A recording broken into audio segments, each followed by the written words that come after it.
এক বুদ্ধিজীবী এক আলেম সাহেবকে বলল, হুজুর আপনারা যে এত পরকাল পরকাল করেন, পরকাল বলতে তো কিচ্ছু নাই। আলেম সাহেব বললেন, আচ্ছা তাই নাকি? বুদ্ধিজীবী বলল, হ্যাঁ। তখন আলেম সাহেব বললেন, আচ্ছা আমি যদি এখন বলি আপনার ব্লাড ক্যান্সার হয়েছে, আপনি কি বিশ্বাস করবেন? তখন বুদ্ধিজীবী বলল, আমারে কি পাগলে কামড়াইছে নাকি এই ফালতু কথা বিশ্বাস করব?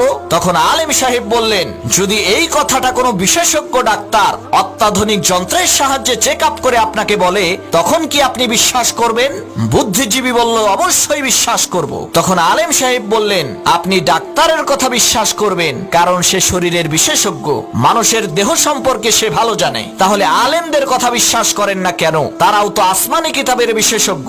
কোরআন হাদিসের মাধ্যমে তারা পরীক্ষা করে বলেন যে পরকাল আছে, মৃত্যুর পরে আর একটা জীবন আছে, জান্নাত আছে, জাহান্নাম আছে। তখন বুদ্ধিজীবী তার বুদ্ধি খাটাইয়া বলল, হুজুর আপনি ঠিকই বলছেন, আপনার কথা সত্য, পরকাল আছে।